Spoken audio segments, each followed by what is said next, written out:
Okay, so now we're going to assume that we have a transaction open. This is a different transaction here, and whether it's basically a listing and we've received an offer. So we want to know, how do we take care of that. So if we switch here, we'll see that we can go to our documents page.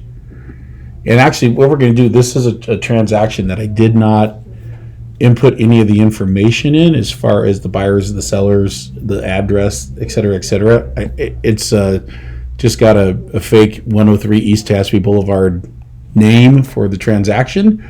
But the transaction itself, if you go to the cover sheet, you'll see that there's nobody's information in there except for mine as the agent. And in this case, it's a sales transaction, so this should be even more interesting, because as I import in information, this is actually going to change here, because we're going to be importing information. But you can see everything about this transaction is blank. Okay, so let's say we've received our offer, and here it is, right? We have a purchase agreement, a contingency, an FHA/VA amenatory clause, and a seller counteroffer. So we need to get these items into our transaction. So there's multiple ways to do this. If you saved these from your email to your computer, you would be able to come in and hit the add document feature. There's other ways to actually try to email them to the transaction. So in this blue tab, there is a email to transaction button that will show you what the email address is. This is a unique email address for this transaction.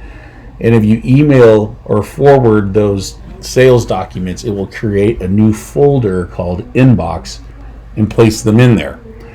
But it's a lot easier when you already have your email open to just grab the document that you're trying to bring in and you just pull it in. You will see a blue box highlight.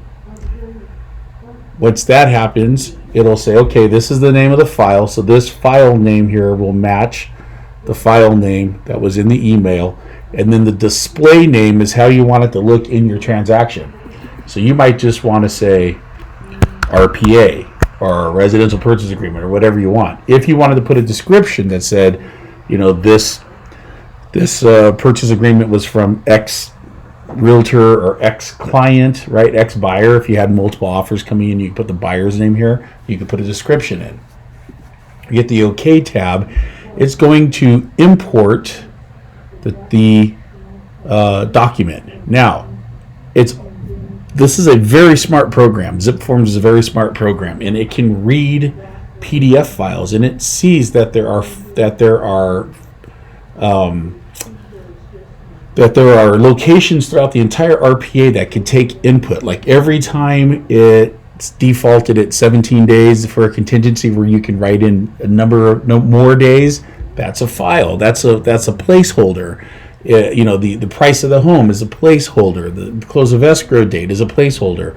So because we're not filling all those in, so for example, like we usually leave our 17-day ones blank, that's these unknown ones.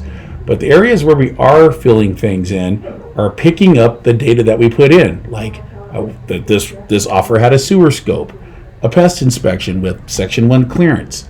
Now, again, this is a clean transaction. We don't have any information in it yet, so we could pull in the property address, the city, the county, the zip. Again, it's going to change all of our info here, but buyer, seller 1, seller 2, parcel number. Here is the offer price, the property date of the contract. So what day did we write the contract? The initial deposit. What else? Escrow company. Listing broker's name. Listing broker's address. Listing broker's license number. Listing broker city, state, zip. Sales agent's name.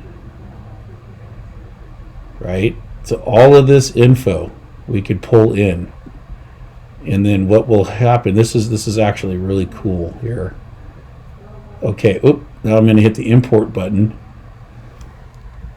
And it's going to bring the RPA into the transaction, and it's going to bring all that data that we just asked it to import. Okay, so you can see the RPA just landed here in the document page. Now, you could, and I probably would, you could have done that from inside the sales documents. We could have been inside this folder here and drug the file from the email into here, and it would put it in here. Since when we break it down, this is where it belongs. But we could also go back here, and now we could drag that in. Don't have to drag it in. We could leave it here for the next step, but that's one way of getting it in there. Now it is inside the sales documents. There is the RPA. Now let's go take a look at the cover sheet. Remember, the cover sheet holds all of the data about the transaction.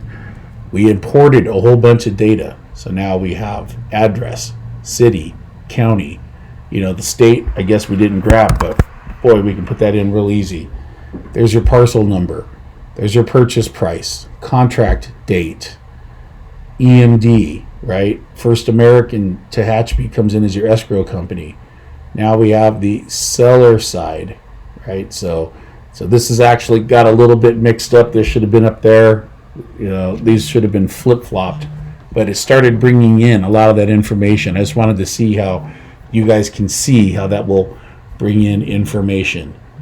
So again, what we want you to just see here is how we continue to just pull over transactions. Documents. We're going to go back to sales docs. We're going to open up sales docs. Okay, I keep double clicking. The email is here. We'll grab the counter offer. We're going to pull it in here.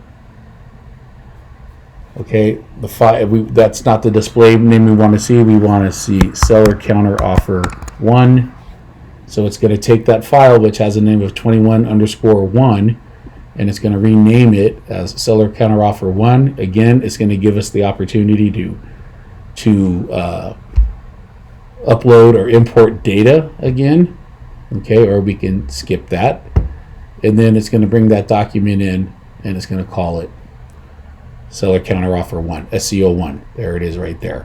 So again, it's as simple as grabbing the document. Okay. And just dragging it in.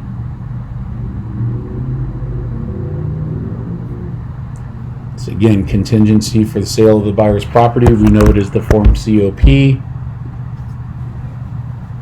Import. It wants to bring all this stuff in again. Just hit skip if you don't want to import it again. And there it is.